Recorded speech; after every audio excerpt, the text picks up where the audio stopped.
Olá, nós somos alunos de zootecnia aqui do Instituto Federal Campus Crateús. Hoje nós iremos trazer um vídeo no qual iremos simular um processo de erosão, um simulador de erosão. Essa simulação ela foi proposta pelo professor André, da disciplina Manejo e Conservação dos Solos. Para a simulação, foi utilizado 3 tipos diferentes de solo. Um solo que não apresenta nenhum tipo de cobertura, um solo com a presença de cobertura morta e um solo com a presença de cobertura vegetal.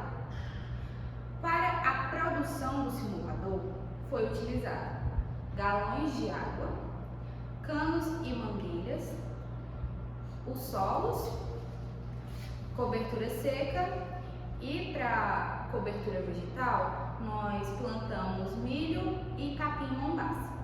Bom, pessoal, agora eu vou explicar para vocês um pouco sobre o processo de erosão em solos que não possuem cobertura, mais conhecidos também como solos nus.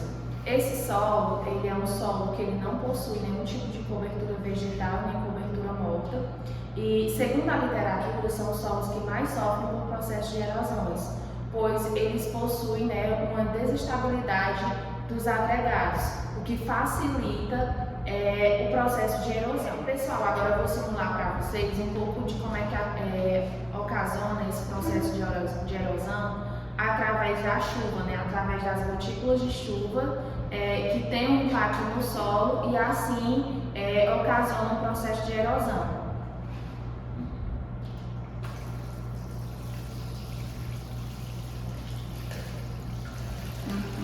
Então, como a gente pode ver, nesse processo de erosão, que é o processo de erosão superficial, ou erosão fluvial, como é conhecido, segundo a literatura também, nesse processo não há quase nenhuma infiltração de água. Então, a perda é uma perda superficial, Então, esse processo também ele é influenciado pela não presença de raízes. Então, o solo não consegue absorver a água pela não presença de matéria orgânica, matéria seca, e aí ocasiona a perda. Essa perda é excessiva de água. A gente pode perceber também que a coloração da água é uma coloração um pouco mais escura. Essa coloração escura, ela se dá pela questão dos agregados do solo e também pelos restos de culturas que às vezes ali ainda existe. Então, dá essa coloração da água mais escura. Então, aqui a gente destaca a importância da presença tanto de matéria seca como matéria orgânica e também da questão do reflorestamento das áreas de preservação, que isso vai tornar o solo um solo mais rico, que tenha capacidade de produção, porque solos nesse modelo, eles não possuem capacidade de produção e se tornam solos improdutivos. Além desse processo de erosão pluvial, o que acontece muito também é a questão do aparecimento de vossorobas no solo, que também é um processo que se torna preocupante. Então, como a nossa região é uma região de solos que não possuem tanta vegetação, é importante que a população, que as pessoas se conscientizem para o processo de recuperação desses solos, para que a gente possa ter uma maior capacidade de produção e solos mais produtivos. Bem, aqui nós temos o segundo solo. Esse segundo solo é um solo no qual vai apresentar a presença de cobertura orgânica, ou seja, a presença de galhos, de folhas que possivelmente caíram de uma plantação que estava próximo.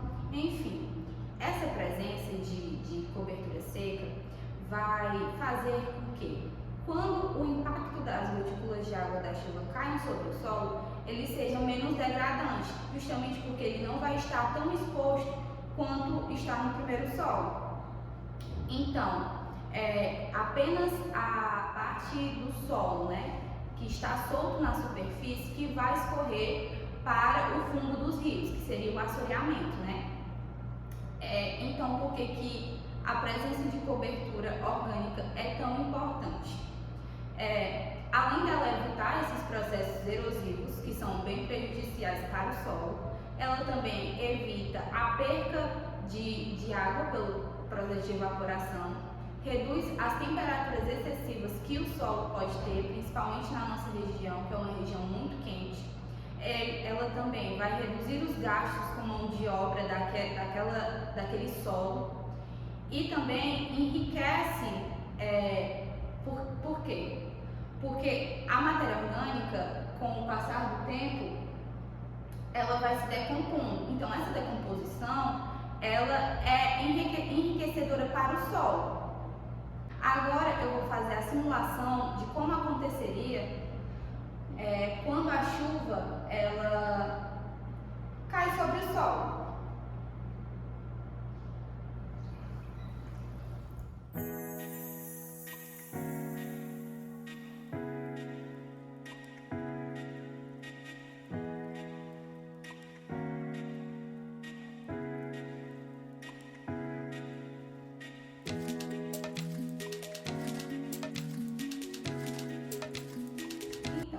Por conta da presença dessa cobertura morta aqui na superfície do solo, neste caso, não ocorreu o escorrimento superficial de água. Dessa forma, foi mais absorvido a água, por isso que a gente consegue observar que o escorrimento da água, ele aconteceu mais num caninho que está localizado mais aqui nessa parte inferior do galão. Porém, em casos que a chuva é mais forte, que a chuva é mais intensa, pode sim ocorrer este escorrimento superficial da água. Agora eu vou falar sobre o solo com a vegetação. Como a Andriele falou, a gente plantou milho e capim-mombaça e a gente vai perceber nessa simulação o quanto é importante, né, para evitar esses processos de erosão, essa vegetação.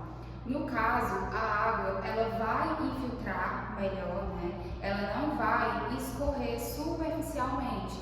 Então não vai acontecer o caso das partículas se desprenderem e essa água escorrer até para rios, né? Ocasionar o assoreamento. Além de que quando a chuva, as gotículas da chuva baterem no solo, não vai cair diretamente, né? Então vai evitar aí sulcos, por exemplo, porque dependendo da quantidade de chuva, se a chuva é forte, se o solo estiver desprotegido, vai causar uma grande perca ali naquele solo, podendo abrir sulcos, como a Gabriela citou ali no primeiro solo. Acontece também que o sistema radicular das plantas,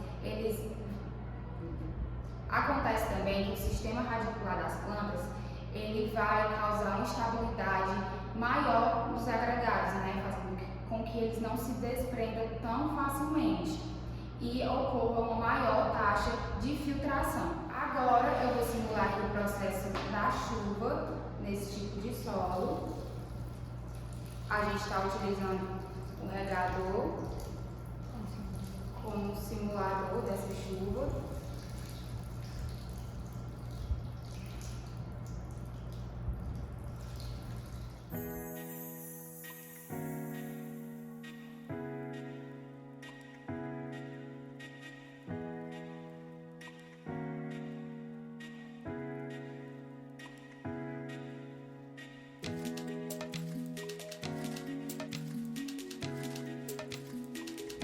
Como podemos ver, na prática, nessa mangueira superior vai sair o escoamento superficial e, como eu falei, a vegetação ela tende a ter um menor escoamento superficial, ela não vai escorrer com tanta facilidade levando esses agregados.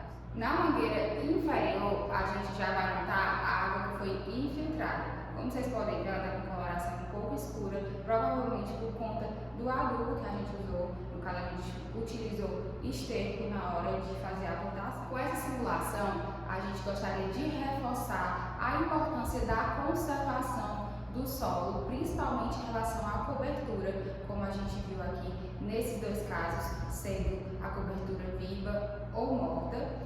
Nesse caso, é um fator-chave essa cobertura, né, para poder evitar esses processos erosivos. E a gente sabe que toda a vida do planeta ela depende do solo, então é de suma importância a sua conservação.